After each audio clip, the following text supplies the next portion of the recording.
E eu começo pelo final da fala da Márcia e da fala do Lancha. Essa questão de ser saudável, de ser melhor, o artificial e o natural, e isso é tão curioso que muito recentemente, há um mês atrás, o Japão proibiu que a indústria colocasse nos seus rótulos o termo artificial ou natural. Conservante artificial, adoçante artificial, ou adoçante ou conservante natural, por exemplo.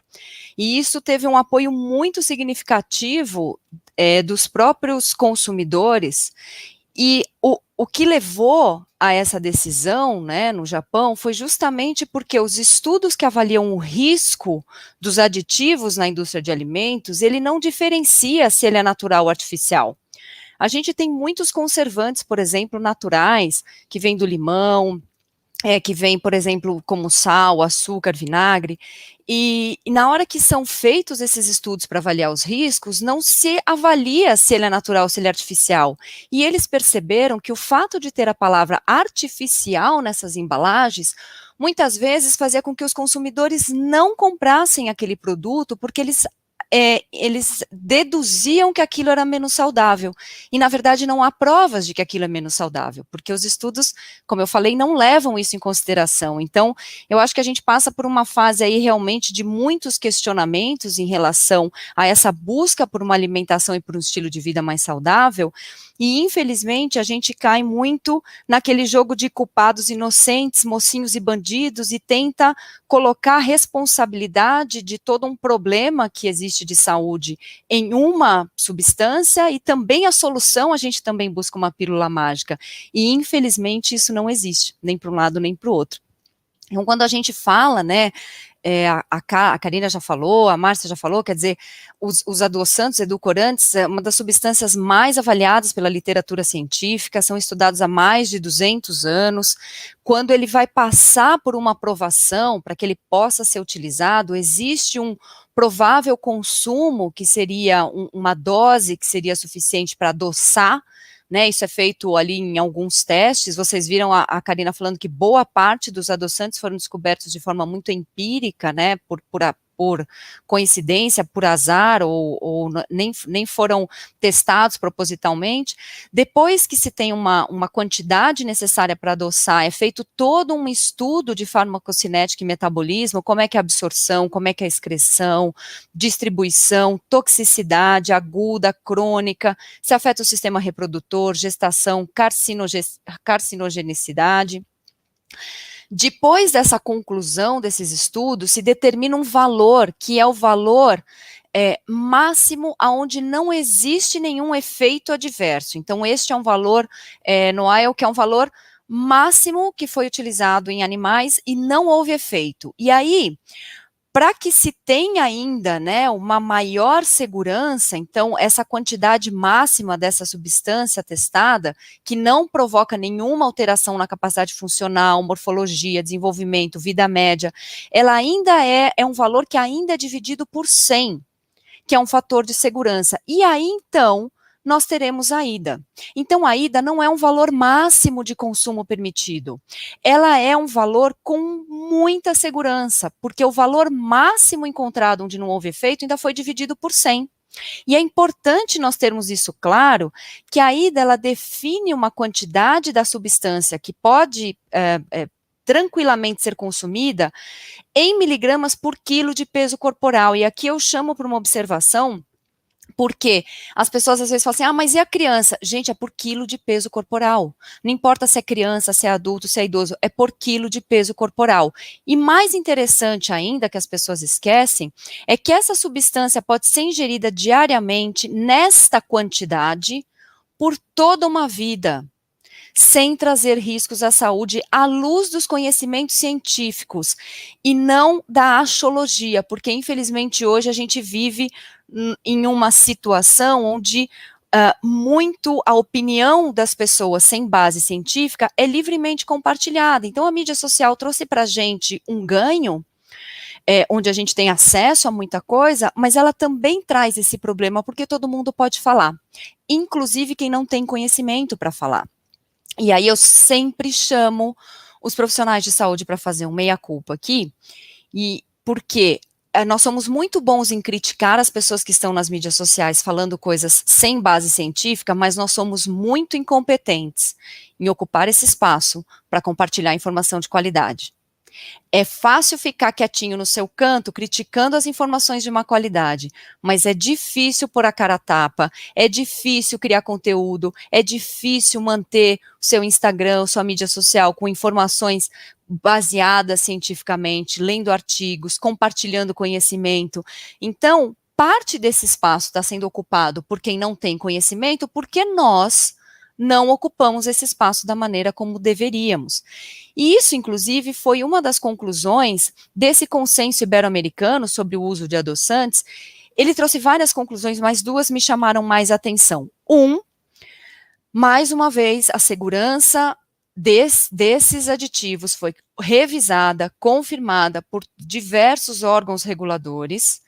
E a outra conclusão que me chama a atenção, a educação continuada dos profissionais de saúde, ela é necessária, uma vez que nós somos fonte-chave de informação para questões relacionadas à alimentação. Então, é muito importante que que a gente busque a informação, que entendamos a informação. É o que a Márcia falou, é verdade. Volta e meia eu mando um negócio para ela e falo, putz, acho que eu não entendi isso direito. Você não é obrigado a falar sobre tudo e você não é obrigado a entender sobre tudo. Mas busque quem pode te ajudar a interpretar um estudo, busque quem pode te ajudar com aquela informação, para que você então compartilhe informação de boa qualidade nas mídias sociais. Nós falamos com autoridade. O profissional de saúde, quando fala, ele é visto com autoridade. Então, a gente precisa tomar cuidado na hora de falar. Quando a gente olha os estudos mais recentes que avaliaram, né, a questão da microbiota e dos adoçantes, a gente tem, por exemplo, que o aspartame é totalmente digerido e absorvido pelo intestino delgado, ele não chega no cólon. Eu trago essa questão porque biota intestinal é um assunto que está muito em voga, muito na moda, né? Então, é importante a gente entender um pouco sobre isso. A sucralose, ela é encontrada nas fezes de ratos e humanos da mesma forma com que ela foi consumida. Ela passa direto pelo trato digestório, sem alterações. A sacarina altera a microbiota em ratos em altas doses, e isso já foi levado em consideração quando a IDA foi determinada. E aqui eu chamo mais uma vez para essa reflexão em relação à nossa informação, ou a própria, como a Márcia falou, a gente tem que entender os artigos, né? Eu lembro uma vez que eu estava lendo um estudo que fala sobre a sacarina e alteração na biota intestinal, um estudo mais recente da Nature, que é uma revista muito renomada na nossa área, e o título do estudo era o seguinte: adoçantes alteram a biota intestinal. E quando você ia ler o estudo, você vê que logo no início eles testaram vários edulcorantes, e aí eles excluíram todos, porque não causavam alteração, e seguiram o estudo somente com a sacarina. A conclusão do estudo é sobre a sacarina. O estudo foi todo feito sobre a sacarina, mas o título do artigo é Adoçantes alteram a biota intestinal. Então, mesmo em uma revista renomada como a Nature, there is no free lunch, como se diz por aí, não tem tarefa fácil. Não adianta pegar uma revista renomada e achar que então você não precisa ler o artigo com cuidado. É difícil, a literatura em inglês muitas vezes não é acessível a todo mundo, então busque informação, converse, tire dúvidas, mas não se escondam, né? Se exponham, falem com conhecimento de causa. Agora, se não tem segurança sobre o que vai falar, não fala.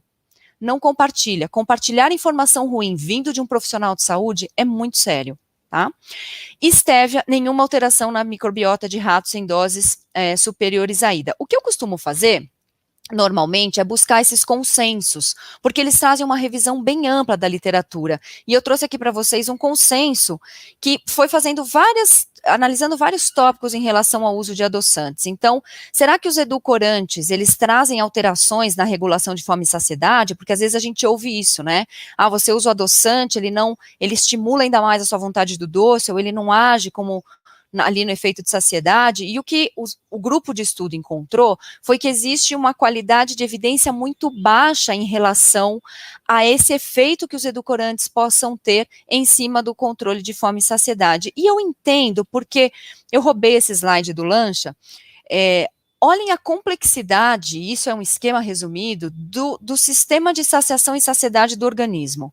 Achar que uma única substância vai conseguir entrar aí e afetar isso significativamente é muito difícil, a gente não consegue isolar um único aspecto. Quando a gente fala do uso dos edulcorantes no manejo da obesidade, os estudos observacionais também têm uma dificuldade em encontrar relação causa-efeito, né? O que vem primeiro? Será que as pessoas, então, as pessoas usam adoçante e elas ficam obesas? Não, elas ficam obesas, aí elas usam adoçante. Não existe uma relação clara sobre isso e, de novo, não vai existir. Esse é um esquema de um artigo que a gente publicou ano passado, em português, então se alguém quiser tomar nota, é aberta a revista e ela está em português, de todos os fatores que influenciam perda de peso. Gente, a gente fala aqui de religião, a gente fala da oferta de alimentos, da idade, de medicamentos, não dá para a gente achar que o uso de um adoçante vai ter um impacto e vai ser exclusivamente a causa ou a solução dessa questão relacionada à obesidade. Os estudos de intervenção, quando eles avaliaram a redução de peso e obesidade, eles chegaram à seguinte conclusão: o uso desses edulcorantes pode ser uma ferramenta adjuvante importante no tocante a essa questão do controle da obesidade. Agora, quando a gente compara água com bebidas com edulcorantes, o efeito parece meio neutro, né? Tem uma baixa qualidade de evidência.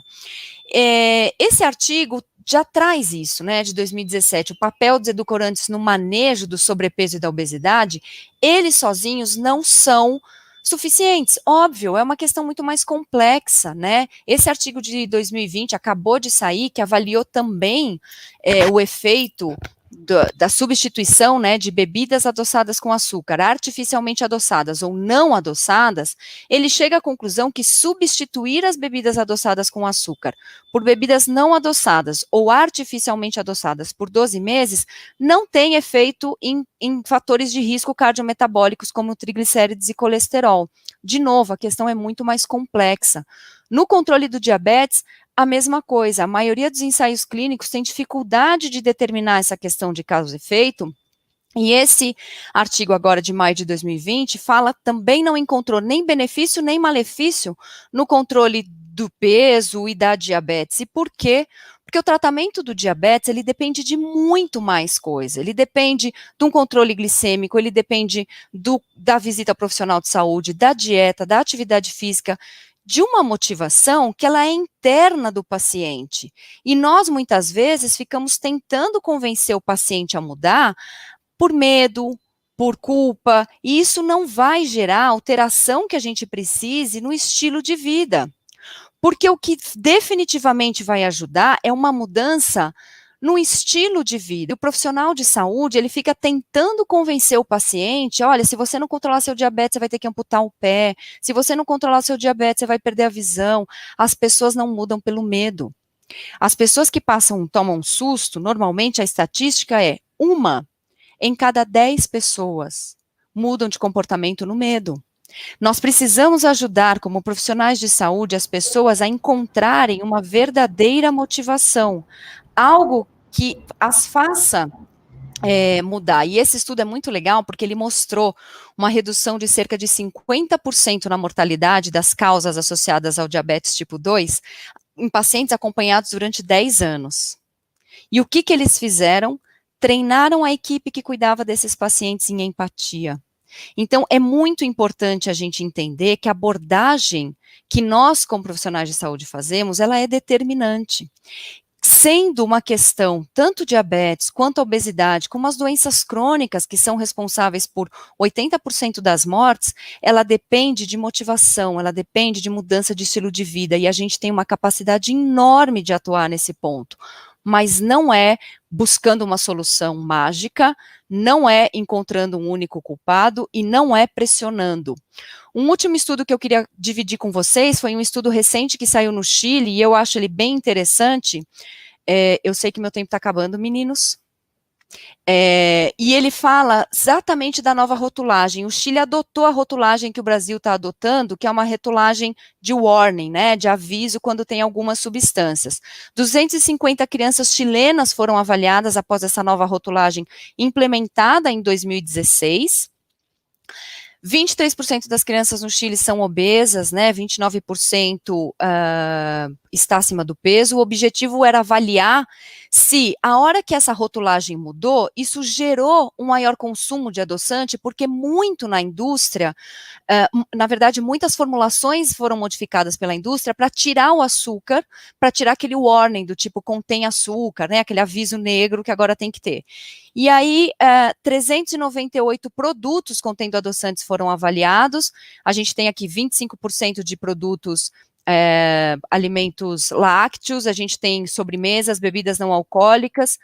A gente pode perceber esse dado interessante, por exemplo, 96% do aspartame consumido vem de bebidas, 48% da sucralose consumida também vem de bebidas, 63% da sacarina consumida vem de sobremesas. A Elaine vai falar agora em seguida do uso na cocção, né, na preparação dos alimentos, então alguns adoçantes se adaptam melhor a um tipo ou outro de preparo, e a gente pode observar aqui que nenhum dos adoçantes, mesmo com a indústria substituindo em quase 400 produtos açúcar, aumentando a quantidade de adoçante, o máximo que a gente teve da IDA alcançada aqui foi 60%, lembrando que a IDA não é um valor máximo, ela é um valor de segurança, e dividido por 100, então a gente ficou longe, mesmo com essa reformulação da indústria encontrada nesses produtos do Chile.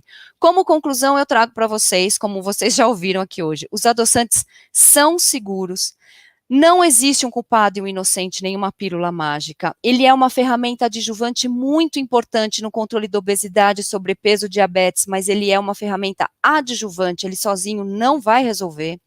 A sua segurança está em constante avaliação. E o posicionamento do profissional de saúde: não propaguem mitos, busquem informação, tentem entender os artigos científicos e entendam que o que vocês falam é visto pela população comum como autoridade. E vamos ocupar esse espaço que a gente está deixando para muita gente que não tem conhecimento falar. Muito obrigada pelo tempo de vocês. Passei 2 minutos e meio do meu tempo. Não, 2 minutos. Obrigada.